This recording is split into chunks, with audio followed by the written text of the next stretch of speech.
Wave 31 News this morning starts now. Good Tuesday morning, and thank you for joining us. I'm Erin Dacy. And I'm TW Star. It is 6 a.m. on a Tuesday, and welcome back, Erin. Thank you very much. I went to Gulf Shores, and I wanted to share some pictures with you. But first, let's take a look at these tar balls. I just wanted you to be able to see, and if you wanted to, just feel what it looks like and just see it up close. Yeah. I will tell you, I thought the beach was amazingly clean. I expected the worst, but I would say it was 85 to 90% clean. Are you sure you didn't pull these out of your cat box this morning?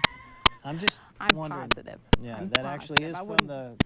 And I know they said you're not supposed to handle it, but I read something else that it's okay.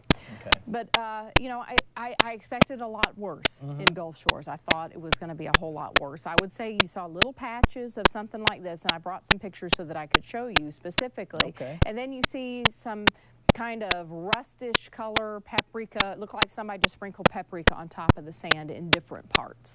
The water was pretty clear, not as clear as when I went Memorial Day, kind of cloudy. It wasn't brown or anything like this. I didn't really know what to expect, but I just thought it was going to be a lot worse. Do you think the color of the water was due to the oil or just the different time of the year? It could have been the turn from the hurricane. Or hurricane? Because it was very, very windy while we were there. So windy that the kids couldn't go in the outdoor pool in July. Wow. That is odd. It was and chilly. Not allowed in the water, the ocean water. The ocean water, that's correct. You see the two flags up, and now let's take a look at some of the pictures. You see the two red flags up, that means you can't go in the water. A lot of people did, and I saw a family from Huntsville. I know they let their kids go in the water.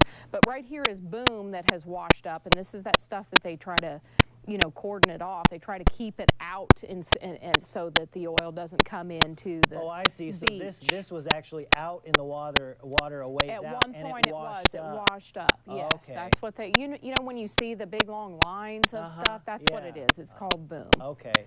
Yeah. And here's what your shoes look like when you walk around on the beach for a fair amount of time. You just scrub it off with a little bit of Dawn. Our condo had it there next to the pet. I hate to go to the pet cardigan, but once it kind of looks like it, doesn't it? You walked around in your backyard where your dog goes. It looks like it, yeah. Huh. And it will stain, Here is one of about four or maybe three or four. We drove all the way from Gulf Shores, West Gulf Shores, down into Romar Beach so that we could just see. They had 3 or 4 of these kind of staging areas where they kept all of the ATVs, the bulldozers, and, had a central area for the people who are working, which, by the way, they're making $20 an hour. Well, yeah. I told my husband, if we didn't have the kids, that's good money. Yeah, BP's paying them $20 an hour to go and scrape this stuff up off and the then beach. Get massages after they're done working, right? That was a story we heard. I don't know if there's any accuracy to it or not, but they were paying this person thousands of dollars a month to be there in Gulf Shores and give the workers massages when they came back. That's not a bad Now, deal. I do know this to be a fact. They were paying a guy. We just talked to somebody in the lobby where we were staying, and he said, yeah, my buddy has some kind of boat, and they want to pay him $2,500 a day to borrow the boat so that if somebody gets injured out there, they can bring him in quickly, and if they don't want to use the helicopter. Whoa. It's big money, and it's a much bigger project than it's just... It's expansive, and it's kind of never ending until they stop the leak. At least like with a hurricane or with a tornado, there's an end to it. You're going to start making progress, but it's like as soon as these workers go out and pick some up, some of the tar up, there's going to be more washing ashore until they can plug that leak. Yeah, we're talking, I think, Labor Day.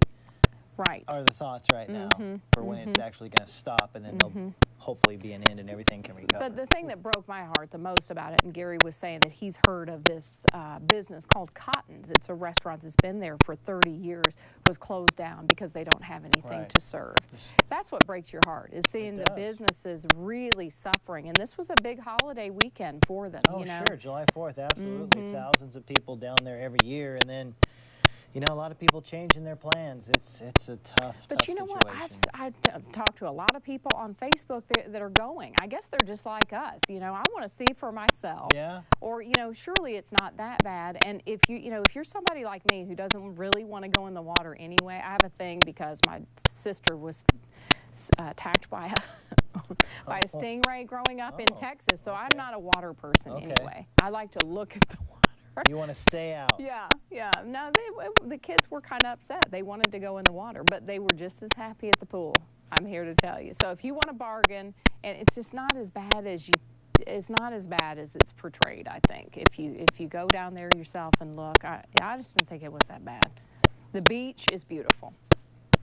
Well, you know, as Gary mentioned before, sometimes it gets a little bit blown out of proportion as far as what's portrayed on television. So, anyway, Gary, how you doing this morning?